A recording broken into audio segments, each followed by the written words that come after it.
ये जीवन है 2 दिन का, जीवन है 2 दिन का।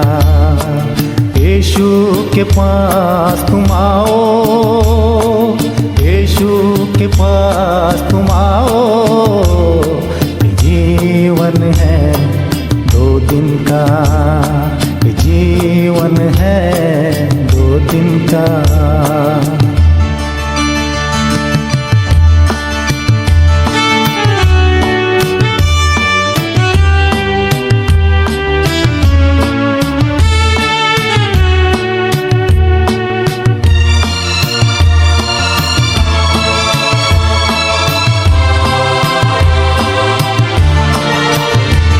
यीशु से मुक्ति ले ले, नया जीवन आज तू पाले। यीशु से मुक्ति ले ले, नया जीवन आज तू पाले।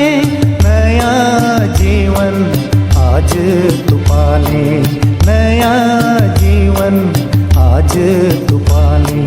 जीवन है 2 दिन का, जीवन है 2 दिन का। यीशु के पास तुम आओ, यीशु के पास तुम आओ। जीवन है 2 दिन का, जीवन है 2 दिन का।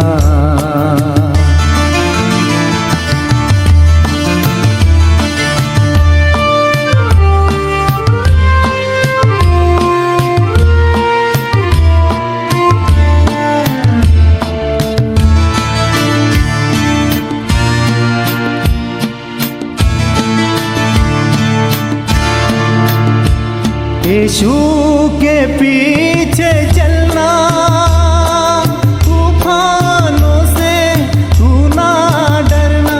यीशु के पीछे चलना, तूफानों से तू ना डरना।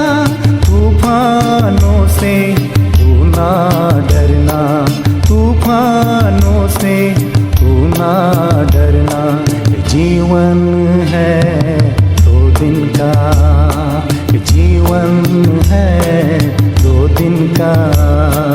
यीशु के पास तुम आओ, यीशु के पास तुम आओ। जीवन है 2 दिन का, जीवन है 2 दिन का।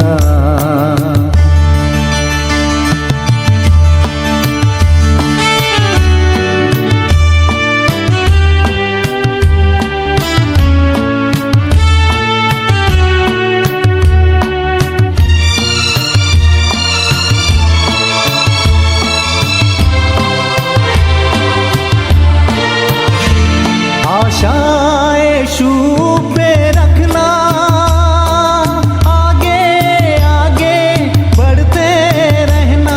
आशा यीशु पे रखना, आगे आगे बढ़ते रहना। आगे आगे बढ़ते रहना, आगे आगे बढ़ते रहना। जीवन है 2 दिन का, जीवन है 2 दिन का। यीशु के पास तुम आओ, यीशु के पास तुम आओ। जीवन है 2 दिन का, जीवन है 2 दिन का। जीवन है 2 दिन का, जीवन है 2 दिन का।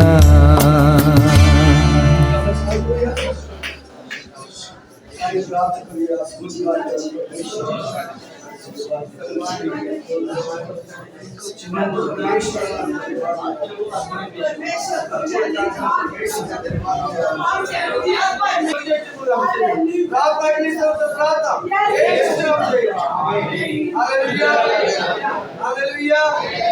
Hallelujah. धन्यवाद दिला. सगळ्या प्रभूच्या नावामध्ये प्रेज द लॉर्ड. या आपण पाहणार आहोत त्यावेळेमध्ये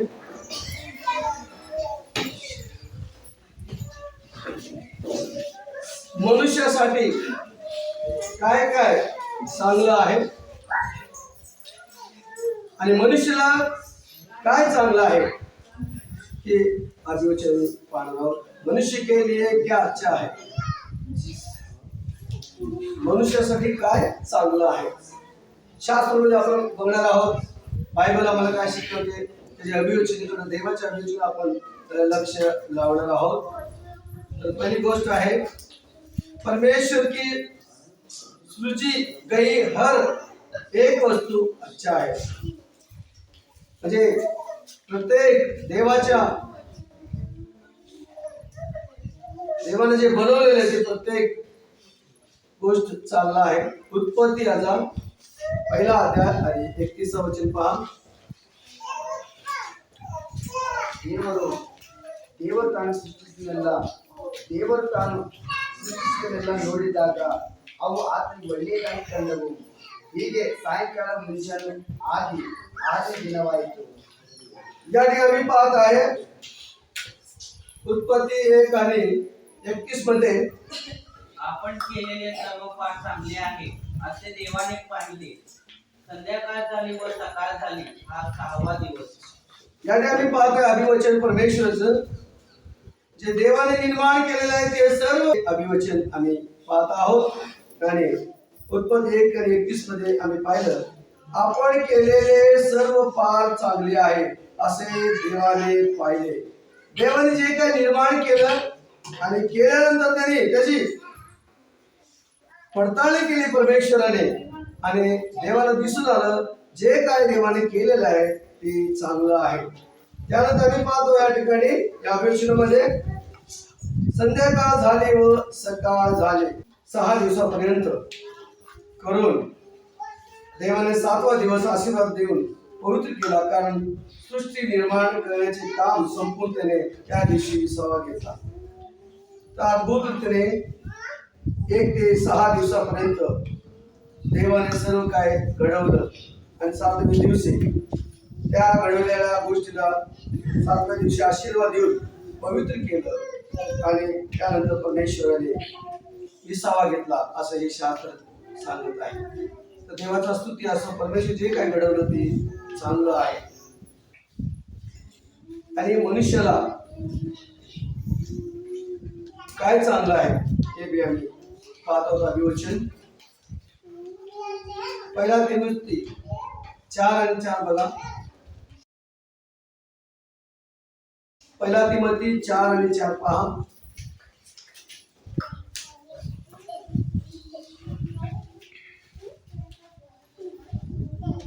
ಆತನು ಉಂಟು ಮಾಡಿದ್ದನ್ನೆಲ್ಲವೂ ಒಳ್ಳೆಯದು, ದೇವರ ಸ್ತೋತ್ರ ಮಾಡಿ ತೆಗೆದುಕೊಳ್ಳುವ ಪ್ರತ್ಯಕ್ಷ ಯಾವುದನ್ನು ನಿಷಿದ್ಧವೆಂದು ಹೇಳತಕ್ಕದಲ್ಲ. आम्ही पाहतो या अभिवचनामध्ये वाचा, देवाने निर्माण केलेली प्रत्येक वस्तू चांगली आहे. जे काय देवाने घडवलेले आहे आणि देवाने केलेले आहे तयार ते सर्व चांगले आहे. आणि मनुष्यासाठी काय काय चांगलं आहे, मनुष्य के लिए क्या क्या अच्छा है. सर्वोपदेशक 4 आणि 9 पहा. उपदेशक 4 आणि 9 पहा. एक आपण 2 चांगले आहेत. उपदेश 4:9.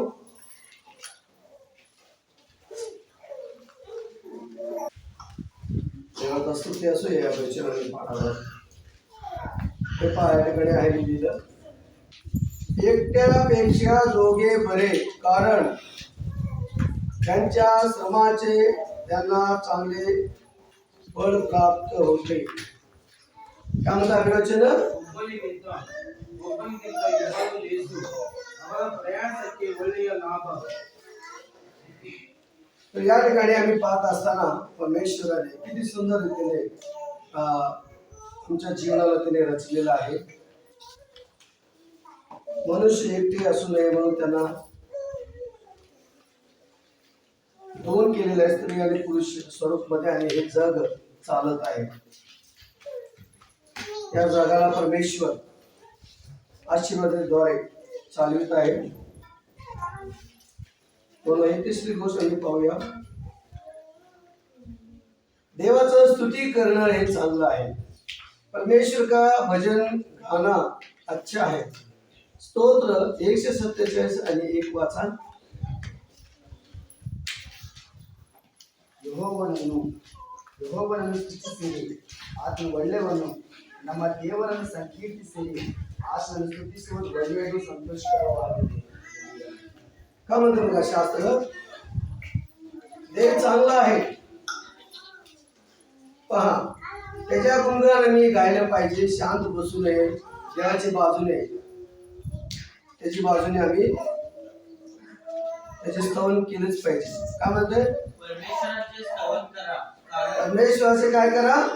स्तवन करा, कारण आमच्या देवाची स्तोत्रे गाणे चांगले आहे. कारण आमचं देवाचं जे गीत आहे ते चांगले आहेत, मनोरम आहे, मनोरम आहेत, आणि स्तोत्रे गाणे खूपच आहे. शुभच आहे, आणि स्तोत्रे गाणे शुभच आहे. म्हणजे देवाचं स्तुती, देवाचं गाणं हे काय आहे? चांगलं आहे. मग मला सांगा, मनुष्याने या गोष्टी चांगल्या आहेत का वाईट आहेत? देवाने जे काही केलं ते चांगले केलं आमच्यासाठी, मनुष्यासाठी देवाने चांगलं केलेलं आहे. आता मनुष्य काय करावं? ज्या देवाने केलेलं आहे त्या आपल्यासाठी, मनुष्यासाठी केलेलं आहे, आमच्या भल्यासाठी आणि चांगल्यासाठी त्यांनी केलेलं आहे. मग आमचं काम आहे त्याला आम्ही धन्यवाद दिलं पाहिजे, त्याची स्तवन आम्ही करायला पाहिजे. म्हणून देवाचं स्तुती करणं, देवाला उंचावणं हे आमचं काम आहे. म्हणून हे स्तोत्र संहितामध्ये स्तोत्र 147 पहिल्या वचनामध्ये म्हणण्यात आलेलं आहे, परमेश्वराचे स्तवन करा. काय म्हणण्यात आलेलं आहे? परमेश्वराचे स्तवन करा, देवाचं काय करा? स्तुती करा, हे का नाही? तर काही लोक देवाची स्तुती करत नाहीत आणि स्तवन करत नाहीत, आपले मुख उघडत नाहीत, त्याला गौरव देत नाहीत, आपल्या हृदयामध्ये गायन वाद्य देवाचं करत नाही. अनेक लोकांचं मन लागत नाही देवाचं गौरव करण्यासाठी, त्याची स्तुती करण्यासाठी. काही लोक गप बसतात, काही लोक होट आणतात, समोरच्या माणसाला असं दाखवतात की मी गीत गात आहे आणि मी गीत म्हणत आहे, आणि त्याने बघत असतात ते होट आलं तर त्याने जरा दृष्टी आड केली तर होट बंद करून देतात. देवाचं अभिवचन तरी सांगतं की तुम्ही स्तवन करा. देवाचं शास्त्र तर काय सांगतं? तुम्ही गीत गावा. मग मनुष्य का हे काम करत नाही? का देवाच्या जवळ जात नाही, देवाला गौरव देत नाही? का देवासाठी यांचे मन, अंतःकरण ते उघडत नाही? म्हणून प्रियानो, ज्या लोक जे गीत गातात त्यांना या अभिवचनाप्रमाणे त्यांना आशीर्वाद आहे, आणि जे लोक असे करत नाहीत तर त्यांना हे आशीर्वाद नाही आहे. कारण देव म्हणतोय की तुम्ही माझं स्तवन करा, तुम्ही माझं स्तुती करा. आणि स्तवनामध्ये जेवढं ताकद आहे त्या देवाने आम्हाला दर्शन सांगितले आणि कळवलेलं आहे. अनेक लोकांनी याचा अनुभव घेतलेला आहे आणि त्याचं साक्ष बी दिलेलं आहे. म्हणून सुरुवातीलाच स्तवन आहे. पहिला भाग काय आहे? स्तवन आहे. पहिली गोष्ट स्तवन आहे. आम्ही चर्चला आल्या पहिला काय करतो? पहिला भाग मध्येच आम्ही काय करतो? देवाला आल्याला मी प्रार्थना करतो. ते नव्हे, आमचं जेव्हा हृदय उघडलं जातं ते स्तुतीच्या द्वारेच आमचे अंतःकरण उघडलं जातं. देवाबद्दल प्रेम निर्माण होतं, देवाबद्दल आमची भक्ती निर्माण होतं. मग आम्ही देवाला काय करतो? धन्यवाद आणि स्तुती गीत गात राहतो. तर देवाची स्तुती असं यामुळे काय होतं? आपले हृदय अंतःकरण काय होतं? मोकळं होतं आणि आम्ही देवाच्या योग्यतेने चालायला आपले विचार आम्ही तयार करतो आणि आनंदित होतो आणि उल्हासित होतो आणि परमेश्वराला आम्ही गौरव देतो. मग स्तुती आराधना झाल्यानंतर ना देव काय करायचं ते कार्य आमच्या जीवनामध्ये करायला सुरुवात करतो.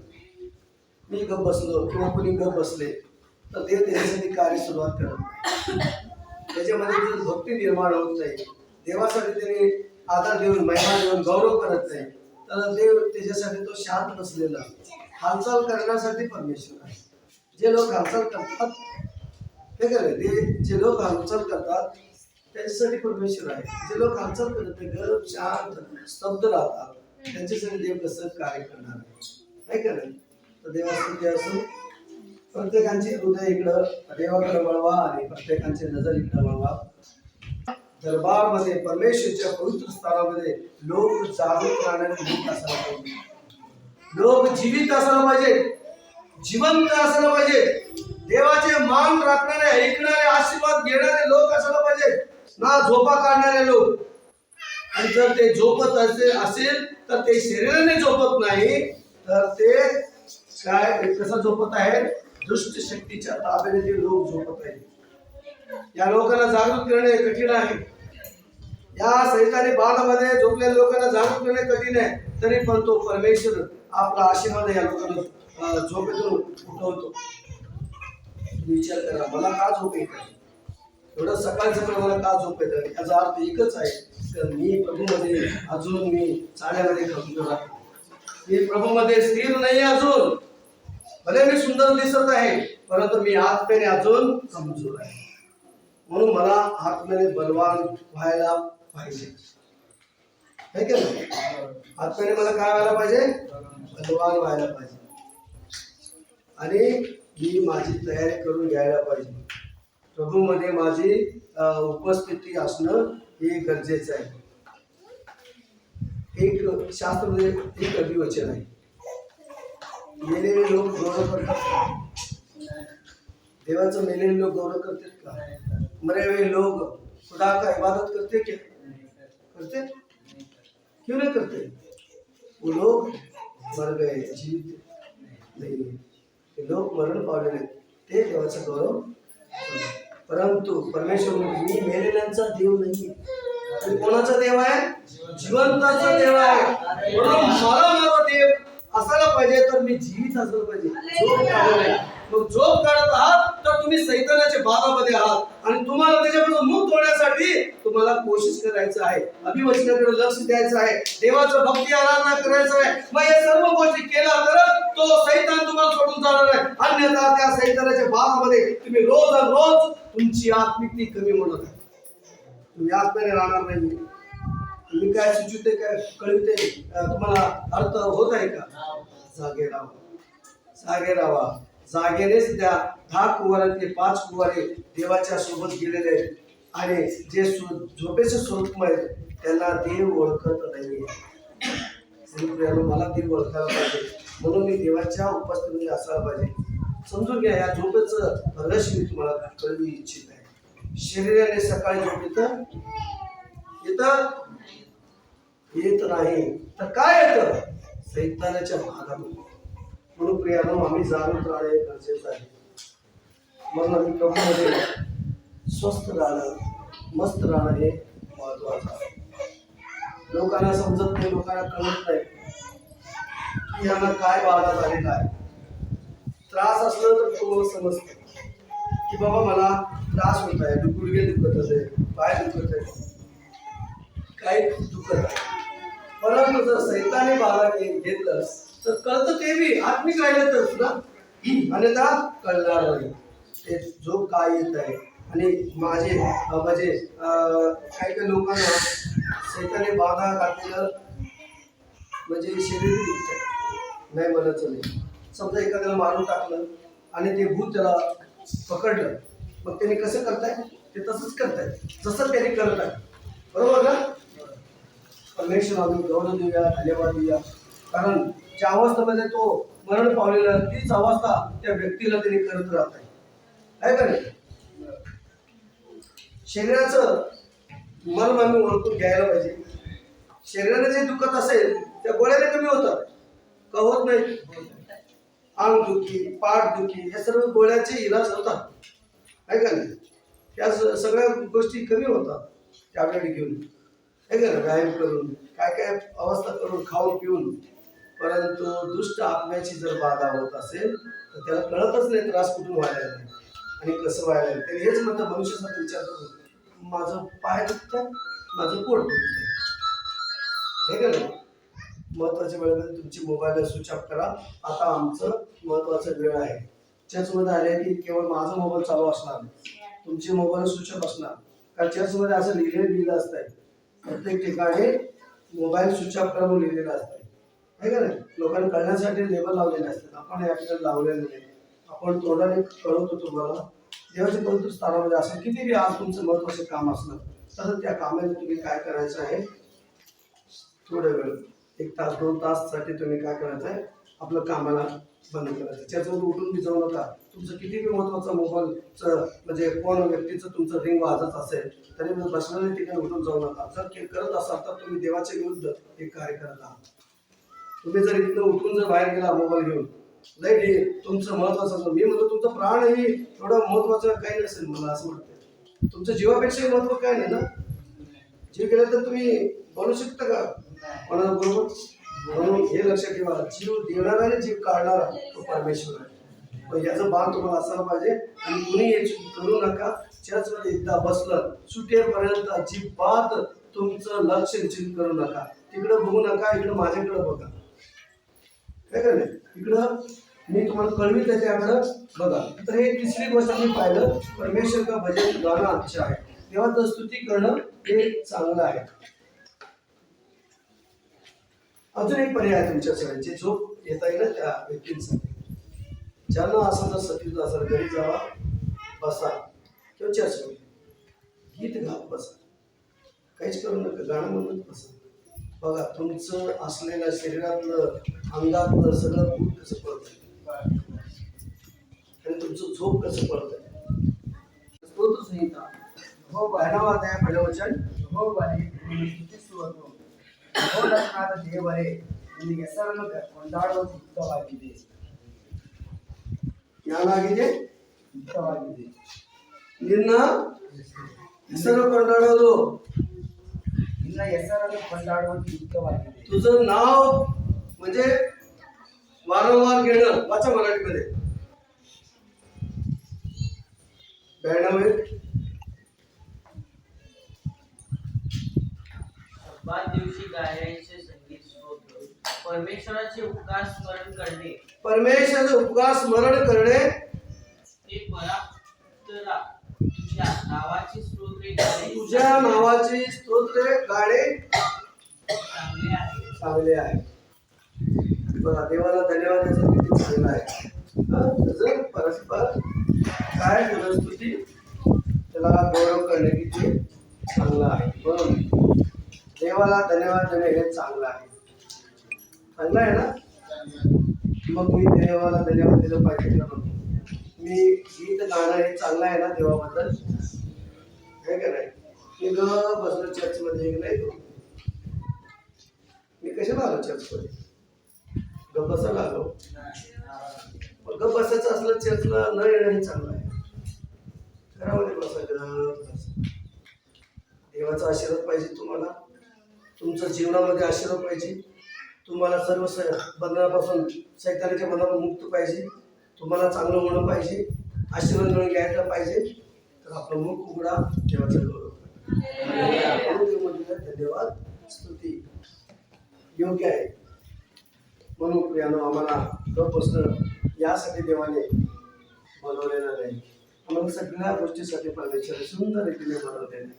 आम्हाला देव म्हणताय तुम्ही एकाचे 2 असा संसारिक जीवन जगा, आनंद लुटा संसारामध्ये, एक कुटुंबामध्ये आनंद लुटा. पहिल्या लेकराला लग्न करण्यासाठी किती उत्सुक असतात. देवाच्या ज्या योजनेला किती महत्व, किती आशीर्वाद ते जाणून घेण्यासाठी मला सांगा, एक लेकरूला लग्न होण्यासाठी किती उत्सुक असते. उत्सुक असत आणि लग्न झाल्यानंतर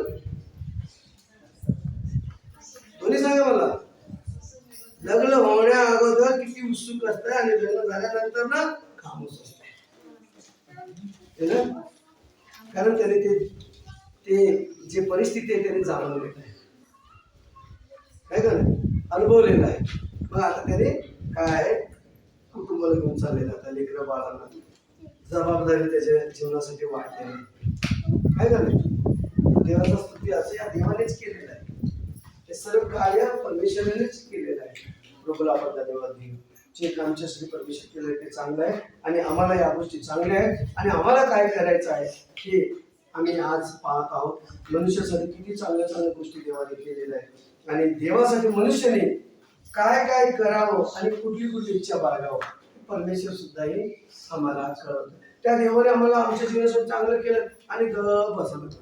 चर्च गेलं तरी बी गप, घरी गेलं तरी गप, कोणी तर बोललं तरी बी गप, तुमच्याशी कोणतं दुसरं व्यक्ती बोललं तरी गप. मग ते दुसरं व्यक्ती दुसऱ्यांदा बोलणार नाही कारण हे गप. देवाच्या प्रीतीला आम्ही काय करायला पाहिजे आता सांगायला पाहिजे. शेतकरी शेतामध्ये बी पेरत असताना काय करते? एका ठिकाणी टाकून येते का? विचार करा.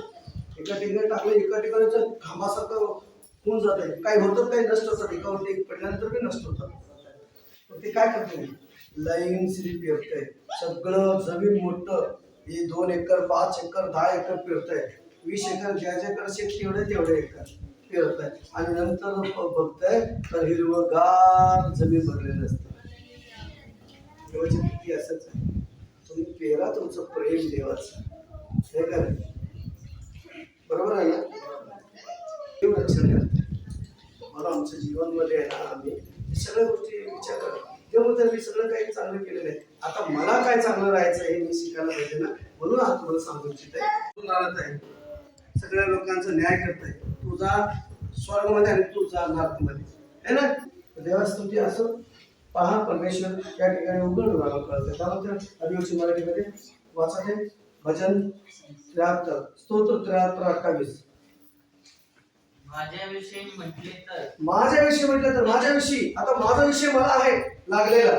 माझ्याविषयी म्हटलं तर देवाजवळ जाणे ह्यातच माझे कल्याण आहे. ह्यातच माझे आहे का शब्दाला का कल्याण आहे. माझं भलं आहे, माझं चांगलं आहे. देवाजवळ येण्यासाठी तुमचं सगळं चांगलं आणि भलं आहे. तुम्ही दुसऱ्याकडे गेला तर तुमचं काय चांगलं होणार नाहीये, परंतु परमेश्वरकडे आल्यामुळे तुमचं चांगलं होणार. तुम्ही कशाला येते एवढं वेळ घालवून येतं येऊन कशाला बसतात? आशीर्वादासाठी येतं ना. मग का दुसरी गोष्ट आहे? वाचा पुढे. देवाजवळ जाणंच माझं काय भीत आहे कल्याण. मी प्रभू परमेश्वराला आपले आश्रयस्थान केले आहे. मी मानलेलं आहे. मी काय केलेलं आहे? प्रभू परमेश्वराला मी आश्रयस्थान मानलेलं आहे. माझा आधार, माझं काळजी करणं हे माझ्या देवाला मी मानलेलं आहे आणि मला त्याच्याकडूनच साहित्य आहे. वाचा. कशासाठी म्हणण्यात आलेलं? यासाठी की मी यासाठी देवाच्या जवळ आहे आणि त्याला मी एवढं प्रेम करतो. त्याचं कारण वाचा पुढे. मी तुझे सर्व कृत्य जाहीर करावे. मी तुझे सर्व कृत्य काय करावे? जाहीर करावे. आता मी देवाचं कृत्य जाहीर करत आहे काय करत आहे माहित नाही, आहे का नाही? मनुष्याला काय वाटतं? देवाचे कृत्य जाहीर करायचं का आपलं कृत्य जाहीर करायचं लोकांना? बघा किती सुंदर वचन कळल्यानंतर माझ्याविषयी म्हटलं तर देवाजवळ जाणे यात माझे कल्याण आहे. मी प्रभू परमेश्वराला आपले आश्रयस्थान केले आहे यासाठी की मी तुझी सर्व कृती जाहीर करावी. मी आपल्या देवाला जवळ यासाठी करून घेतलेलं आहे की त्याचं सगळ्या गोष्टी मी जाहीर करायला पाहिजे. या ठिकाणी दावीद नाहीये, या ठिकाणी आसाप आहे. आसापाचे स्तोत्र आहे या ठिकाणी. तो काय म्हणत आहे? मला देवाजवळ जाणे हे कल्याण. तो म्हणत आहे मग माझं बी कल्याण असंच आहे ना, मला देवाजवळ जाणे. तो आसाप म्हणत आहे. हे कोण म्हणत आहे? शब्द आसाप म्हणत आहे. आसाप काय म्हणत आहे? स्तोत्रमध्ये तो गीत मध्ये म्हणत आहे मला देवाजवळ जाणेच कल्याण आणि हितकारक आहे आणि मी त्याला आश्रयस्थान मानून घेतलेलं आहे. म्हणून प्रियानो, आज तुम्ही या ठिकाणी मंदिरमध्ये चर्चमध्ये बसलेले आहात तर तुमचं आश्रयस्थान तुमचा देव असायला पाहिजे. बरोबर ना? तुमचं आश्रयस्थान कोण असलं पाहिजे? देवाचं. आणि सगळं माझं देव आहे तर मी का बसलं पाहिजे? मी गीत गायला पाहिजे, मी देवाचं अभिवचन ऐकायला पाहिजे, मी प्रार्थना देवाला करायला पाहिजे. प्रार्थना करणारे योद्धे, प्रार्थना करणारे लोकांना तुम्ही शब्द काढत असताना काय प्रश्न करता? ते शब्द ही न्याय आहे. शब्द न्याय. तुम्ही बोलत असताना विचार करून बोलता का उगा प्रार्थना म्हणून प्रार्थना करतात? बघा, प्रत्येक गोष्टीला अर्थ आहे आणि त्याला मान आहे. ज्या वेळेला नम्र चरणाशी पडून प्रार्थना करतो त्यावेळेस मला माझ्या हृदयामध्ये हालचाल झालेलं दिसतं आणि मी खरोखर सगळ्या गोष्टीमध्ये मला शांती मिळते आणि खरोखर मी देवाला धन्यवाद देतो आणि मी केलेली प्रार्थना मला कळते आणि माझ्या देवालाही कळतं. नाही का? अशी प्रार्थना करणं हे गरजेचं आहे. शिस्ती प्रार्थना करू नका. एकदा सुरू केला आणि शेवटपर्यंत थांबायचं नाही. मनामध्ये अर्धा तास बोलायचं आहे, बोलायचं त्याच्यामध्ये एक मिनिट चालत नाही पण बोलत आहे. हे प्रार्थना करू नका. त्याला व्यर्थ बडबड प्रार्थना म्हणतात. चांगला प्रार्थना करा. 2 शब्द जरी बोला पण तसं तुमच्या जीवनामध्ये तसं असायला पाहिजे. एवढं करेक्ट वागा की देवाशी, पण देवाचा आशीर्वाद तुम्हाला काय मिळणार नाही. उगा रडत बसायचं, देवा दे रे दे रे दे रे, देव देत नाही दे रे, जुलमी आणि हावरट आणि जोर, देवा दे रे दे रे. कधी कधी देव बी आमची प्रार्थना ऐकत नाही. का? मागणं कमी, मागणं जास्त. माझ्या बरोबर चालायचं कमी आणि हावरटपणा जास्त. म्हणून प्रियानो, खरोखर देव किती चांगला आहे आणि किती विश्वासनीय आहे परमेश्वर. प्रियानो, प्रत्येक गोष्टीमध्ये अर्थ आहे.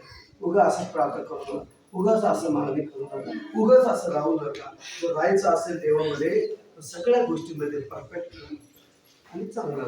कारण तुमचं झडती घेणारा कोण आहे तर तो देव आहे. असं लिहिलेलं आहे, शास्त्रामध्ये लिहिलेलं आहे. एक दिवस मी तुमचं झडती घेणार आहे. काय करणार आहे? तुम्हाला तपासणार आहे. तुमचं सगळं मी काय करणार आहे? त्या वसूल करणार आहे. तर देवास्तुती असं ते सावी गोष्ट त्या अगोदर मती 17:4 वाचा. मला परमेश्वराचं जवळ राहायचं आहे. परमेश्वर के समीप राहणंही अच्छा आहे. देवाजवळ राहणंच मला कल्याणकारक. देवाजवळ राहणारे लेकरांना कसं असावं? देवाजवळ रात्रंदिवस स्तवनामध्ये, रात्रंदिवस वचनामध्ये, रात्रंदिवस प्रार्थनामध्ये, या गोष्टी आत्मिकरित्या आमच्या जीवनामध्ये पाहिजे का नको? है ना? असं राहिल्यामुळे तुम्ही देवाजवळ राहता. जीवन असतो त्यांच्याकडे काय असत नाही. लोकांना दाखवायचं आणि हसायचं एक, असं आपल्याला नको. आपल्याला हसायचं एक आणि दाखवायचं एक. आणि आमचा परमेश्वर ती धार्मिकता आवडते. देवाने जरी थोडं दिलं तर पुरेसे आवडतं. तेवढं कटपट करायची काही गरज नाही. आणि आम्ही कमवत असताना कटपट करत राहतो. भरपूर दे आणि ते राहत नाही, भरपूर दे ते राहत नाही. आम्ही जरी एवढंच जरी देवाकडून आम्हाला मिळालं ना की रात्रभर राहत आहे तर ते आशीर्वादित असते. असं अन्न आम्हाला मिळालं पाहिजे, असं आशीर्वाद आम्हाला मिळाला पाहिजे. आहे की नाही? जीवनामध्ये बघितलं ना तर आता आशीर्वाद जेवणाबद्दल म्हटलं, परंतु तुम्ही असा विचार करू नका तुमचं पोट किती आहे तुम्ही तेवढं खा. असं काय नाही का? देवाने दिलेलं आहे आपल्याला, आपण करू शकतो. परंतु मी मला म्हणायचं काय, आशीर्वादित अन्न आपल्याला असायला पाहिजे. एवढं मी तुम्हाला उपदेश 12 आणि 13 वाचा. ಪೇತ್ರನು ಹೊರಭಾಗದಲ್ಲಿ ತಟ್ಟಿದನು. ಯಾರನ್ನು ವಿಚಾರಿಸುವುದಕ್ಕಾಗಿ ಯೋಧೆ ಎಂಬ ಸೇವಕಿ ಬಂದಳು. उपदेश 12 आणि 13.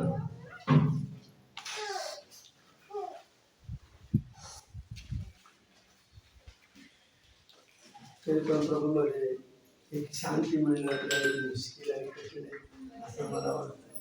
आम्ही कधी कधी शांत आणि चांगले असतो आणि लगेच कधी कधी धुळून केलेलं असतं. केला का शिखर केला?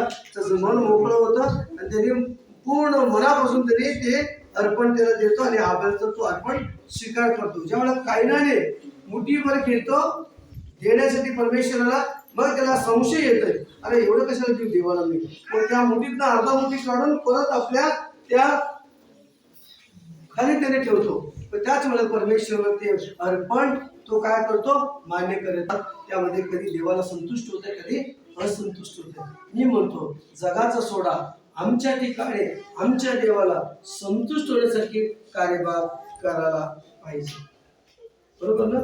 म्हणून प्रत्येकाने संतोषाने ते कार्य करायला पाहिजे आणि हाबेला सारखं आशीर्वाद त्यांना मिळाला पाहिजे. काही ना प्रमाणे आमचं जीवन असू नये. म्हणून अनेक लोक कायद्याप्रमाणे वागतात, काही लोक आदरासाठी वागतात. परंतु या ठिकाणी या दाखल्यामध्ये शास्त्रामध्ये बघितलं तर कोणाला आशीर्वाद मिळाले एवढं सांगावं. या गोष्टी तिथं घडल्यात का नाही?